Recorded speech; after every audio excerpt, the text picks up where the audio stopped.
Sejam todos bem-vindos ao canal Adorando em Espírito, um canal que tem o objetivo de renovar o seu entendimento através da palavra espiritual. Hoje o tema será o milênio.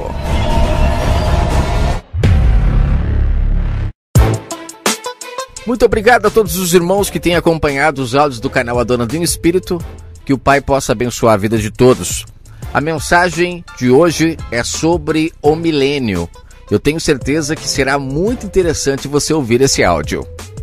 Todas as pessoas que estão ouvindo os áudios do canal Adorando em Espírito estão compreendendo que o reino do Pai ele é espiritual.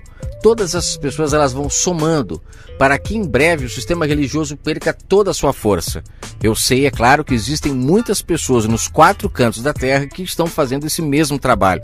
É um projeto do Pai, tirar o povo da Babilônia, do mundo carnal. O povo precisa parar de comer carne, ou seja, comer ensinamentos carnais e voltar para o Pai que é Espírito. Quando isso começar a acontecer e de fato as pessoas começarem a nascer do Espírito, todo o sistema religioso será demolido.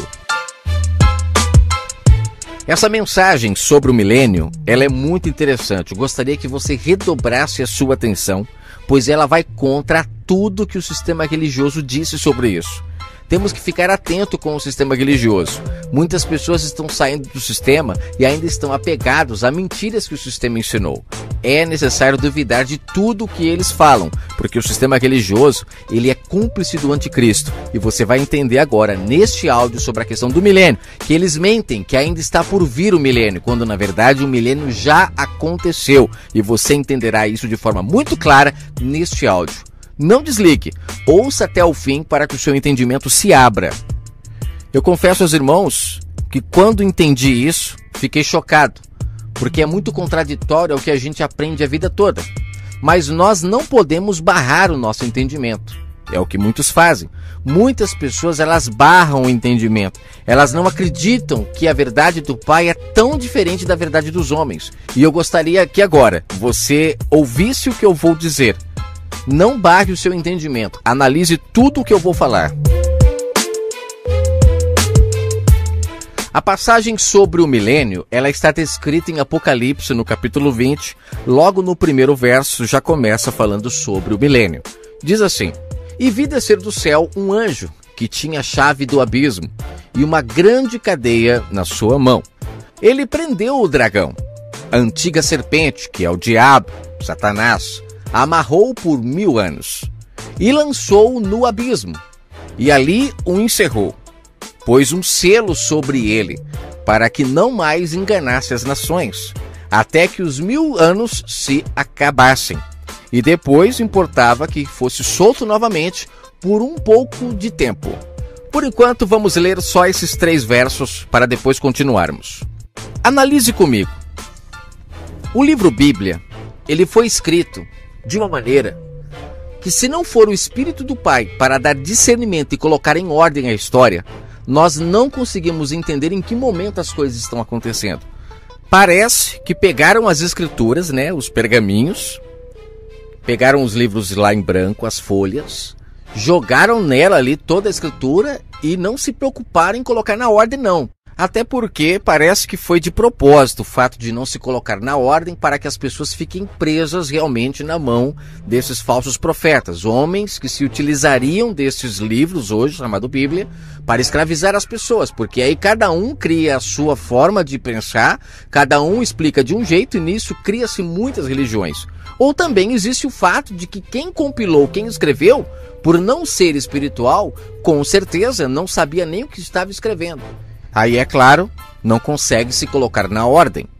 O detalhe mais interessante, e aí eu não sei se você já parou para pensar, que a Bíblia, de fato, ela pode ter sido escrita desse jeito justamente para que aqueles que são carnais não a compreendessem, e com isso, ela durasse até hoje. Imagine você, na época em que a Bíblia foi escrita, essas pessoas que eram carnais, compilando ela, não compreendendo nada do mundo espiritual, escrevendo, por exemplo, o livro de Apocalipse. Eu tenho certeza que eles ficavam loucos ao escrever aquilo. E por isso escreveram, ninguém vai entender nada. Dragão, besta que sobe do mar, que sobe do abismo, 1000 anos, milênio. O que é isso?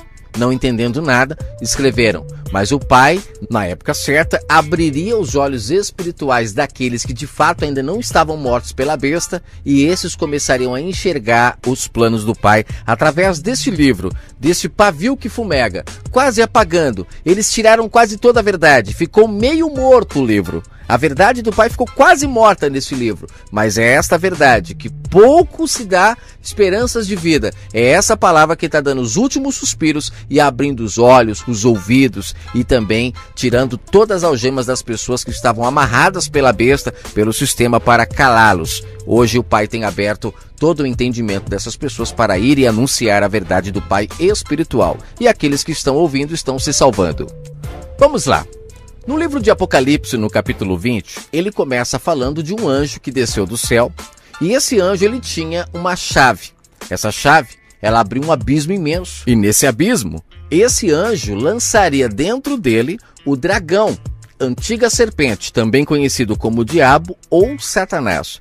Lá dentro desse abismo, ele ficaria preso por 1000 anos. Olha só, são 1000 anos preso, acorrentado. O sistema religioso, eles dizem que isso acontecerá. Serão 1000 anos de paz sobre a terra, onde o diabo não conseguirá fazer mal para ninguém e automaticamente o Messias reinará na terra. Ou seja, as pessoas estarão livres do diabo.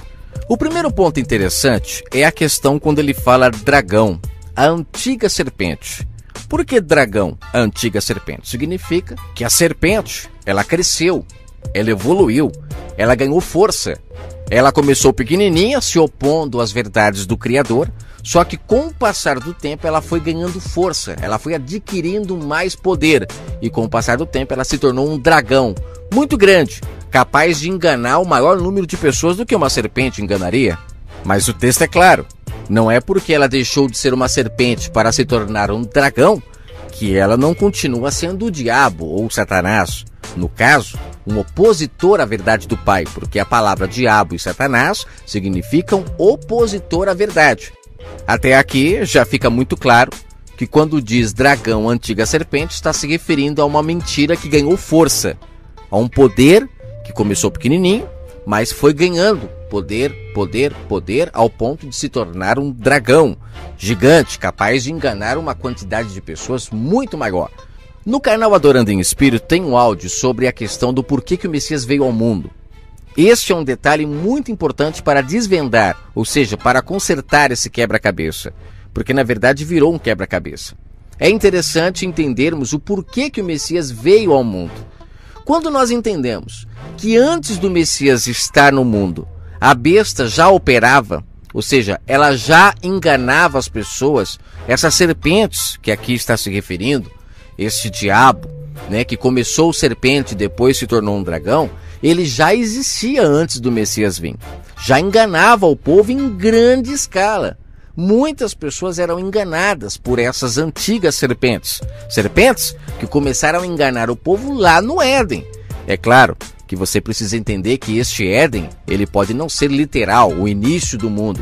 Pode ser o momento onde o homem caiu do Espírito. Ou seja, é bem aquele momento onde é apresentado para o homem os frutos da carne. E o homem, através do fermento das serpentes, abandonou a árvore da vida, onde ele comia dos frutos espirituais, para comer agora dos frutos carnais. Ele deixou de ser espiritual para viver da carne. Foi o momento em que as serpentes entraram na história e fizeram com que o homem se afastasse do Criador, deixasse de ser espiritual para ser carnal. Foram fermentados através desses homens, porque na verdade essas serpentes, o próprio Messias quando veio, ele denunciou que as serpentes eram o sistema religioso que estava operando em Israel. Nós sabemos que o Messias ele denunciou o sistema religioso de sua época, e ele chega a dizer que aqueles homens colocavam fardos sobre as pessoas que nem eles conseguiam carregar. E o Messias, olhando para as ovelhas que estavam carregando aqueles fardos, ele dizia: vinde a mim, porque o meu fardo é leve.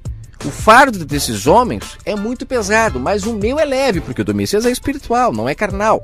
Acaba-se as liturgias, as tradições, acaba-se tudo. Você vai viver uma vida de amor ao próximo, entendendo que o mundo do Pai é espiritual. Esse é o mundo do Messias, um reino interno. Já o reino daqueles homens se tornou externo, onde tudo era visível, a oração era visível, os cultos, todas as tradições, tudo era visível, e com isso as pessoas ficavam escravas nas mãos daqueles homens. O Messias, ele dá uma porta de saída para eles. Como ele disse lá em João 10, eu sou a porta do aprisco. Ele foi lá para tirar o povo daquela prisão. E ele disse, vinde a mim, deixem o fardo que esses homens colocam para colocar o meu fardo que é leve. Fardo, não sei se você sabe, o animal chamado besta, conhecido como burro de carga, ele foi feito para isso, para carregar peso, carregar fardos. Então, quando fala marca da besta, na verdade é o seguinte, são as pessoas que carregam fardos em cima de suas costas, que não é o Pai que coloca, são feitas de bestas nas mãos desses homens, que o Messias em sua época o denunciou. Lembrando que ele não só denunciou aqueles homens que faziam o povo de besta, faziam eles carregarem fardos pesados para enriquecerem esses homens, o Messias também chamou eles de serpentes, raça de víboras. Ou seja, será que tem alguma coisa a ver com a serpente do paraíso? Por que paraíso? Porque o homem vivia no paraíso, uma relação com o Pai diretamente, em espírito. Entre as plantas que o Pai não plantou em Israel, homens que se introduziram, os famosos lobos, e eles começaram a fazer o rebanho se perder. Começaram a introduzir fermentos, o próprio Messias disse, cuidado com o fermento desses homens. E o povo de Israel acabou comendo desse fermento, se tornou bestas nas mãos desses homens e automaticamente se afastaram do Criador do Universo. Passaram a adorar na carne, pensando que estava chegando ao Pai, quando na verdade não chegava. Aí diz Paulo que o Pai tolerou o tempo da ignorância e mandou então o seu filho para mostrar a verdade para aquelas pessoas e mostrar a elas que elas estavam presas nas mãos dos lavradores maus. Eles não estavam dando fruto da vinha para o Pai, como ele disse em Marcos 12. Eles estavam dando frutos para esses lavradores, enriquecendo eles, como eu já gravei na parábola do rico e do Lázaro. Aqueles homens estavam enriquecidos. Eles chegam a ser chamados também pelo Messias em Lucas 16 de mordomos infiéis. O Pai deu a mordomia para eles. Como Atos 7, Estevão deixa claro que eles receberam as leis pela mão do Pai. O problema é que se infiltraram muitas árvores que o Pai não plantou e Israel não teve condições de segurar a verdade por muito tempo. Ela foi fermentada e com isso então, ao comer do fruto da carne que esses homens deram, as pessoas se afastaram do Pai, saíram do paraíso que é adorar o Pai em espírito, para agora depender de homens para buscar o Pai e com isso acabou-se a verdade. O povo ficou entregue à mentira. Só reforçando o que eu estou falando para não ficar dúvida, em João 10 o Messias chama também esses homens de ladrões e salteadores. Ou seja, além de chamá-los de serpentes, ele também chama eles de ladrões e salteadores. Olha que coincidência. Opositores. Porque o ladrão ele vem para roubar, matar e destruir. Então esses homens, eles colocavam fardos sobre as pessoas e através desses fardos eles roubavam da mente delas a verdade do Pai, que é a adoração espiritual. Faziam elas adorarem na carne. Então o Messias denuncia eles dizendo que todos que vieram antes de mim eram ladrões e salteadores. Não creiam nesses homens, eles estavam crendo nesses ladrões. Por isso Israel estava todo fermentado. Mas aí vem um detalhe interessante.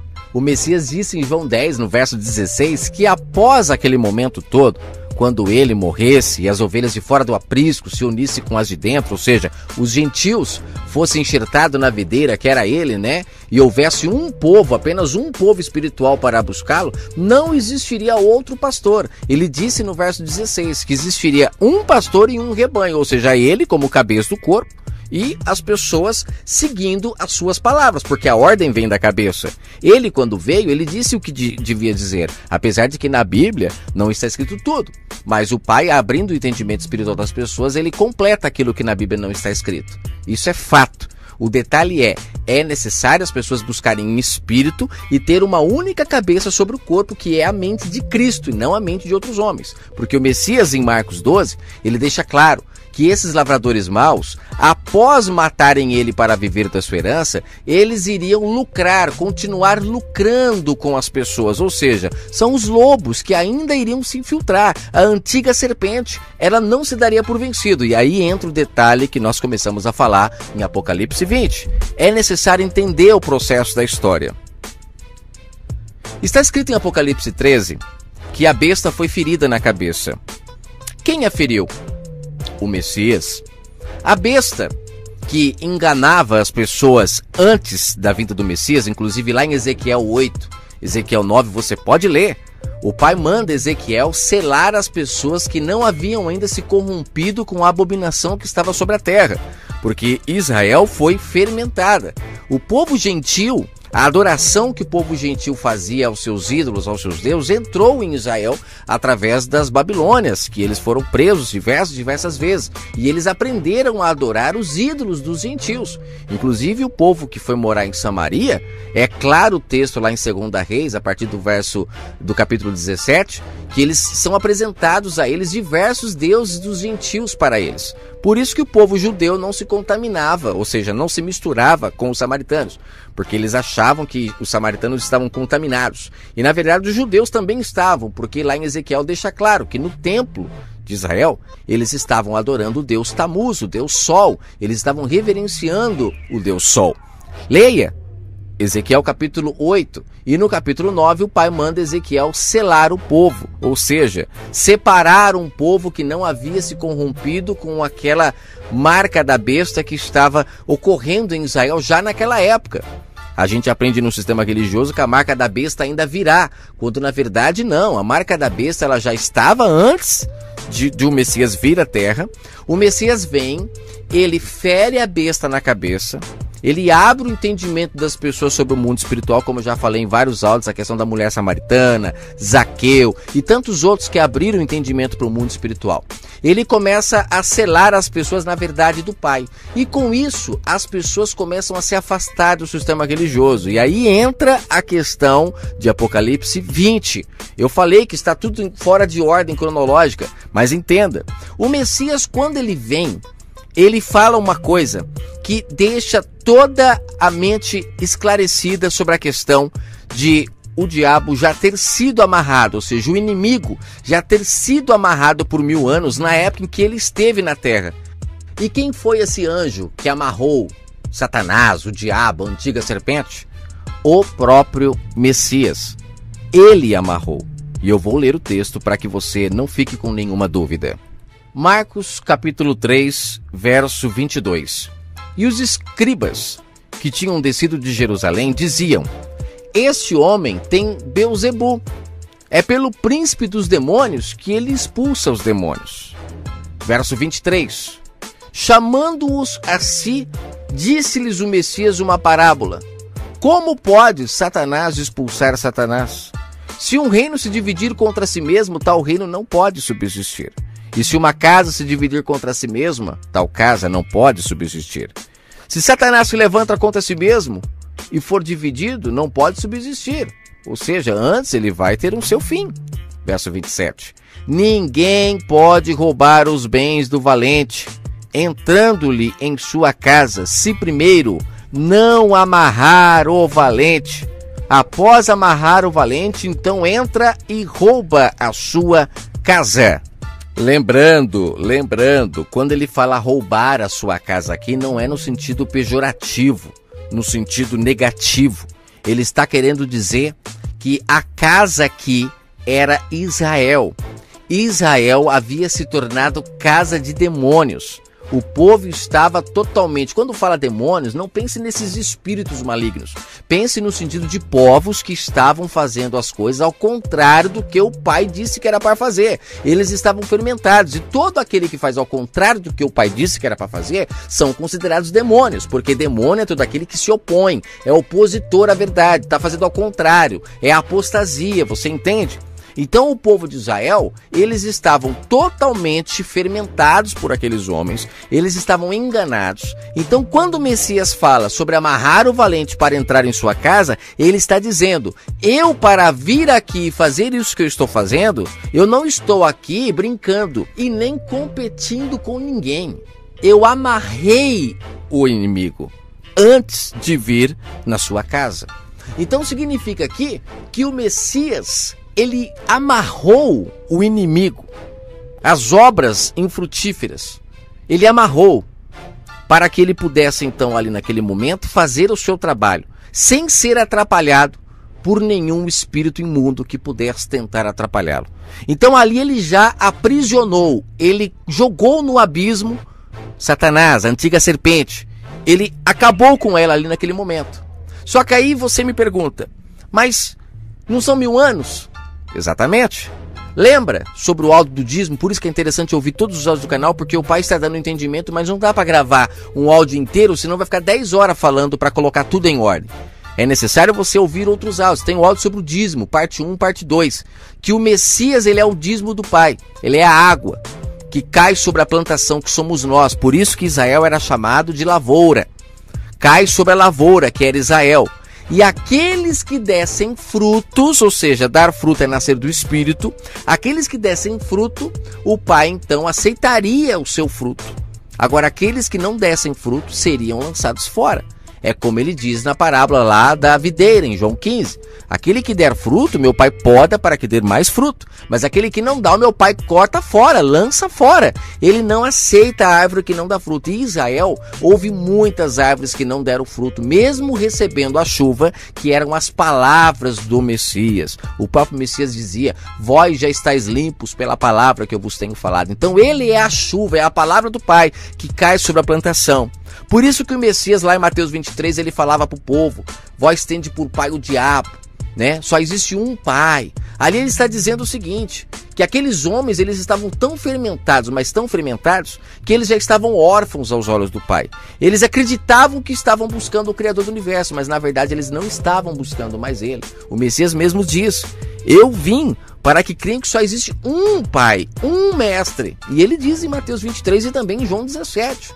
Eu vim para que creiam que só exista um Criador, um Pai, um Mestre, né? Então, o povo de Israel estava órfão, não estavam buscando o verdadeiro Pai. Eles estavam viúvos, porque eles estavam buscando deuses mortos. Por isso que o tempo todo, João e tantos outros discípulos se referiam ao Criador do Universo como um Deus vivo, porque o povo de Israel estava buscando deuses mortos, assim como a mulher samaritana. Tinha 6 maridos, 6 ídolos, que não ouviam, não falavam, eram cegos, mas eles adoravam eles nos montes e nos templos. E o Messias, quando veio, ele trouxe a água, que é a chuva do Pai, para alimentar essas viúvas e torná-las agora maridas, ou seja, esposas, né, no caso, de um Deus vivo. Foi o que ele fez com a mulher samaritana. A mulher samaritana, ela estava adorando um marido, ou seja, ela estava tendo relação com um marido que não era o marido dela. Porque o marido dela é um Deus vivo e ela estava se relacionando com deuses mortos, maridos mortos. Porque marido, se você ler o livro de Oséias, deixa claro que marido na Bíblia é o Criador do Universo. E os outros ídolos também são chamados maridos, mas considerados amantes, porque são mortos, não é o verdadeiro marido, que é o Criador do Universo. O povo de Israel foi separado para servir ao verdadeiro marido, mas foram fermentados e estavam buscando deuses mortos. E também estavam pobres. Por isso que o dízimo era dado aos pobres, e é pobre de espírito, não é humilde, não confunda. Humilde de espírito é uma coisa, esses são bem-aventurados, são aqueles que ouvem a voz do bom pastor e a seguem. Agora, os pobres de espírito são aqueles que não têm o espírito do Pai mais em si. O espírito do Pai está pobre, está morto dentro da pessoa. Ela se tornou um filho pródigo. Lembra na parábola do filho pródigo? Aquele filho que eu achei que estava morto ressurgiu. Olha a expressão, filho morto, ou seja, as pessoas estavam mortas aos olhos do Pai, de forma espiritual, eles estavam carnais, praticando obras da carne. É o famoso construir a Torre de Babel, que eu gravei um áudio no canal, sobre ser batizado no Espírito. Aqueles que recebem o Espírito do Pai, que são as palavras do Messias, a água que rega a plantação, aqueles que recebiam essa palavra e davam frutos, essas pessoas nasciam do Espírito e começavam a ser testemunhas da verdade. Só que diz o texto que as testemunhas, lá em Apocalipse 11 está escrito que as testemunhas, elas foram mortas pela besta. Ou seja, lembra, Apocalipse 13, A besta vinha com o seu poder. Se ela foi ferida na cabeça, é porque ela estava com poder antes disso. Aí vem, ela foi ferida a espada, ou seja, o Messias, a palavra do Pai, a espada. Feriu ela, libertou muitas pessoas de suas mãos. As pessoas começaram a deixar os fardos da religião para colocar o fardo do Messias, buscar o Pai em espírito, pois o Messias diz que a única forma de se buscar o Pai é em espírito. O povo começou a abandonar. Eles começaram a querer buscar o Pai em espírito, assim como o Messias disse para a mulher samaritana, e com certeza ele dizia para todos. E o povo começou a acordar dos seus túmulos. O povo começou a abrir os seus olhos espirituais, os seus ouvidos espirituais. O que era mudo deixou de ser mudo, como eu falo no áudio sobre as curas do Messias que eram espirituais. Por isso que ele dizia, quem tem ouvido ouça. Quem tem olhos que veja. Todo mundo tinha olho, todo mundo tinha ouvido, mas os espirituais é que estavam fechados, porque essas antigas serpentes haviam lacrado os ouvidos das pessoas. Elas estavam incircuncisas, como disse Estevão em Atos 7, de ouvido e de coração. Eles estavam totalmente mortos, carnais, praticando obras infrutíferas aos olhos do Pai. Então o Messias, quando ele vem, ele começa, abre o olho de um aqui, libera a audição de outro ali, tira da paralisia o outro ali, como é o caso de Zaqueu. Zaqueu era paralisado pelo sistema, fazia mal para as pessoas, roubava e depois ia lá sacrificar. Vem o Messias, em um bate-papo com Zaqueu, liberta Zaqueu, e Zaqueu passa a ser um homem nascido do Espírito e não pratica mais obras mortas e começa agora a se consertar com o próximo, dar fruto para o Pai. Isso é um homem que era paralítico e agora começou a agir de acordo com o que o Pai queria. Que é como eu falei no áudio sobre as curas do Messias, a questão lá do bom samaritano. O sacerdote era um homem paralítico pelo sistema, tropeçou no rapaz caído e não fez nada por ele. Já o publicano demonstrou ser um cara que não era paralítico aos olhos do Pai, porque pôde fazer o que era da vontade do Pai, que era cuidar do próximo. E aquele sistema que estava naquela época, eles escravizavam as pessoas, paralisavam as pessoas, e as pessoas não conseguiam fazer a vontade do Pai por causa do fermento. O Messias começou a libertar todo mundo. E o que aconteceu? A besta foi perdendo o seu poder. As pessoas não estavam aceitando mais carregar o fardo daqueles homens. Eles começaram agora a querer o fardo que o Messias colocava, que era leve. E com isso, aqueles homens deixaram de vender os seus animais. Começaram a deixar de fazer o povo de comércio. E foram perdendo até que o templo foi destruído. Para você ter uma ideia. Povo liberto. Povo acordando, começaram a destruir tudo, não aceitavam mais aquelas práticas. Isso representava a água caindo sobre a plantação, o povo sendo liberto, limpado a sua ira, que é isso que o Messias veio fazer. Lembra quando João disse para os fariseus: vocês estão preocupados com esse batismo de água? Esse daqui é só para arrependimento, mas vem um que batizará com fogo. A esses vocês devem temer. Ele virá limpando a eira. O que é limpar a eira? É descauterizar a mente. A mente do povo foi cauterizada por aqueles homens e o Messias veio descauterizando. Conforme o povo ia se libertando, começou a surgir uma revolta no povo contra aqueles homens. E ao mesmo tempo, essas pessoas começaram a buscar em espírito e começaram a fugir daqueles homens. Aí entra a questão do livro de Atos, onde as pessoas se reuniam não mais nos templos, mas se reuniam nas casas. Por quê? Porque eles começavam a fugir do sistema religioso. Lembra quando Pedro e João, pregando na porta do templo, ganham mais de 3.000 almas? Depois eles foram proibidos de entrar no templo. Por quê? Leia Atos ali 3, 4 para você entender. Eles foram proibidos de entrar no templo. Porque quando eles começavam a falar a verdade para o povo não queria mais ir para o templo. Aí imagina, os líderes proibiram eles de entrar no templo. Foram levados inclusive adiante de tribunais. E o Messias disse que eles seriam levados a tribunais por causa do amor ao nome dele, ou seja, por querer fazer a verdade, buscar em espírito, porque amar o nome do Messias é isso, é praticar o que ele ensinou, é ser um nascido do Espírito. Quando eles começavam a falar essas verdades para o povo começava a se libertar dos templos. E quando fala que Pedro ali pregou para mais de 3.000 pessoas e elas se converteram, essas pessoas se converteram ao nascimento espiritual, a não praticar mais obras físicas. E automaticamente essas pessoas saíam dos templos. O sistema, vendo que eles estavam perdendo, proibiram Pedro, João, todos eles de entrarem nos templos para falar alguma coisa. E automaticamente o número de pessoas que foi se libertando foi muito grande. A água, que é a palavra do Pai, começou a fazer prodígios e maravilhas no meio do povo, ao ao ponto das pessoas começarem a vender as suas casas, suas herdades, para poderem ter tudo em comum. Daí surge a comunhão.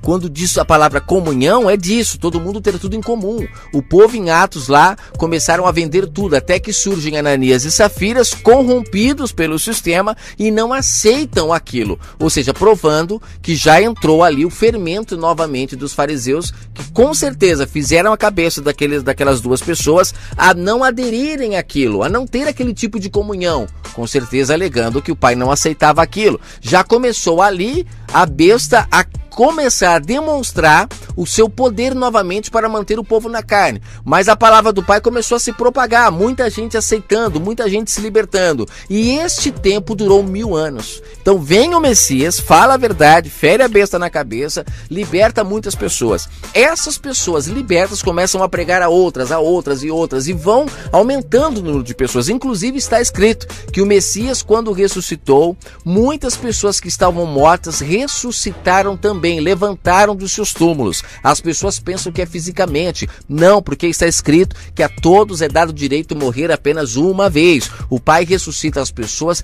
no espírito e não na carne. É espiritual. As pessoas ressuscitaram ali automaticamente, nascendo do espírito, começando a praticar obras de justiça, não mais obras de trevas, onde faziam mal umas para as outras, depois iam sacrificar. Não, elas iam agora se perdoar umas com as outras. E o Messias diz: aonde tiver 2 ou 3 em meu nome eu estarei. E o texto lá, ele diz o seguinte: é fazendo as pazes, se reconciliando, é deixando de sacrificar, se reunir para cultos e solenidades, para agora praticar o que de fato o Pai quer, que é a reconciliação, que é o amor, que é a paz. É neste meio que o Messias está, não é em cultos, não é em solenidades, não é nada disso. Nesses lugares apenas mataram ele, para você ter uma ideia. Toda vez que ele entrava nesses lugares que estava acontecendo o culto, você pode reparar, ele era colocado para fora, e muitas das vezes ele fugia escondido para não ser morto antes do tempo, porque ele precisava cumprir todo o seu projeto de libertação das pessoas do mundo carnal, para deixá-las agora nascidas do Espírito. Então espero que você tenha entendido claramente que o Messias veio, feriu a besta na cabeça. A besta morta deu para muita gente nascer do Espírito. Muita gente começou a receber a palavra do Pai, começaram a buscar um Pai em Espírito. Só que diz no Apocalipse 13 que a besta, ela ressurgiu do abismo. Olha que interessante, quando fala lá que ela foi colocada no abismo em Apocalipse 20, agora no Apocalipse 13 antes, você percebe como está fora de ordem cronológica? Lá no Apocalipse 13 diz que essa besta ressurgiu do abismo, o mesmo abismo que o Messias colocou ela, que é o inimigo calado, não podendo mais interferir. O tempo que ele ficou na terra, e durante 1000 anos ele não pôde interferir. Mas após a besta começar a recuperar o seu poder, se recuperar da ferida na cabeça, ela se levanta com muito mais poder, com muito mais autoridade. Por quê? Porque agora ela se uniu à besta do mar.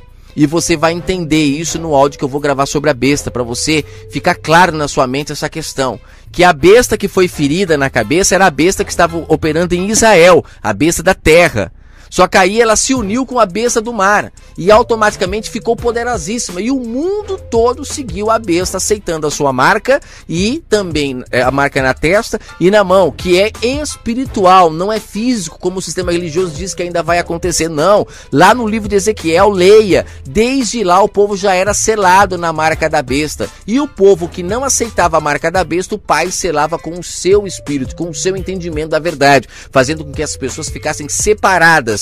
Não eram carnais, elas não aceitavam aquelas abominações. Só que todas essas pessoas que são testemunhas da verdade foram mortas pela besta. Foram mortas. Lembra lá de Apocalipse 11? Olha só, antes de Apocalipse 13, olha como que a ordem cronológica está totalmente fora.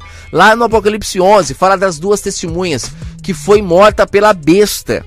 Essas 2 testemunhas, elas representam as pessoas que foram nascidas do Espírito na época do Messias. Por que 2 testemunhas? Uma representa o povo que se libertou dentro do aprisco. Como o Messias disse em João 10, as ovelhas de dentro do aprisco. E também existem as ovelhas de fora, outra testemunha.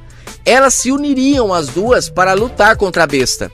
Só que a besta as venceria. E venceu. Só que está escrito no Apocalipse 11 que o pai daria vida novamente às duas testemunhas para que elas voltassem a falar a verdade, para destruir a besta de vez. Por quê? Porque a besta matou, mas não matou 100%, não conseguiu colocar no sepulcro. Essas pessoas ficaram meia mortas. Gente, é tudo uma combinação perfeita, que se você entender, você vai ver como o quebra-cabeça se encaixa. É a questão do bom samaritano. O bom samaritano passando, viu lá o rapaz caído no chão, e ele estava meio morto. Ele acabou de ser assaltado ali pelos assaltantes, né? Os ladrões.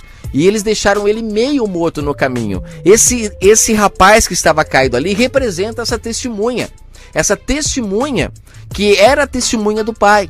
E o publicano, representando ali os de fora do aprisco, esses é que passarão o vinho nas feridas, que representa esse caído no chão lá, era do povo de Israel, é o povo de fora do aprisco. Por isso que é uma sombra. Se você ler o Antigo Testamento, sempre o filho mais novo, ele sempre é escolhido pelo pai para salvar o filho mais velho. Para analisar, todos os filhos mais novos o pai honrava. É o caso de Jacó e de Esaú, é o caso de Caim e Abel, é o caso de Isaac e Ismael. Perceba, sempre o filho mais novo era o que o pai honrava, era o filho da promessa. E são esses, filho da estéril, lembra de Gálatas 4, a Nova Jerusalém. São esses que demoram para nascer, mas nasce, que lutarão contra a Babilônia e destruirão os seus pilares. É o caso da sombra lá de Sansão e Dalila, que eu já gravei um áudio no canal falando disso.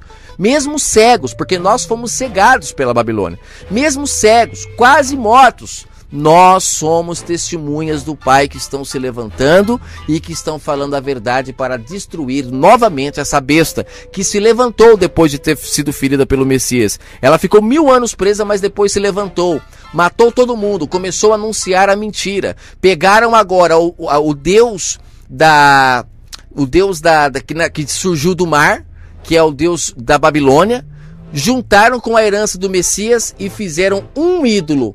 E todo mundo agora adorando esse ídolo estão adorando a besta, estão sendo marcados e selados por ela. Está muito mais difícil de se libertar dessa besta agora, porque ela tem um poder de Israel e ela tem também o poder da besta do mar. É interessante você entender isso. Entenda, o milênio já se cumpriu na vinda do Messias. Ele amarrou Satanás, a antiga serpente, para poder falar a verdade para o povo. Amarrou tanto que acabou com o império dela. Ela ficou destruída por um bom tempo. Você sabe que o templo foi abaixo, não ficou pedra sobre pedra. Por um bom tempo eles não tiveram condições de fazer mais nada. Significa que a besta estava, ou seja, a besta aí, a antiga serpente, o dragão, ela estava impossibilitada de fazer nada. Ela ficou sem poder durante 1000 anos, mas depois se levantou do abismo e continuou enganando a todos sobre a face da terra. Entenda isso, e eu tenho certeza que o Pai iluminará a sua mente. O milênio já passou. Agora atente-se, para finalizar, existe um milênio que virá, que é o milênio do anticristo.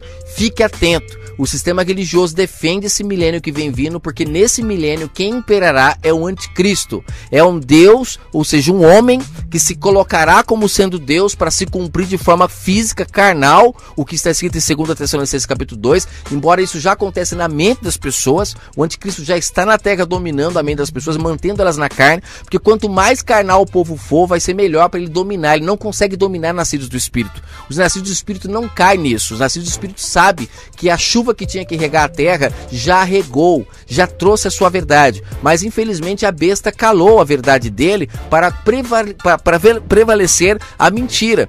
Só que esses homens, o sistema religioso, eles mantêm a ideia de que o milênio ainda vai vir, para que o povo continue carnal, adorando em templos, todas essas práticas litúrgicas. Muita gente hoje começando a praticar obras que os judeus praticam. Quando se levantar o templo em Israel e ele dominar de Israel o mundo todo, muitas pessoas serão enganadas. Só que esse homem que virá, ele dominará a terra com leis, com câmeras, com policiais. Ele não conseguirá dominar como o Messias verdadeiro dominou por 1000 anos. Uma época onde o povo fazia o bem não por obrigação, mas por amor. O fruto do Espírito. Eles davam fruto do Espírito, vendiam o que tinham para ter tudo em comum.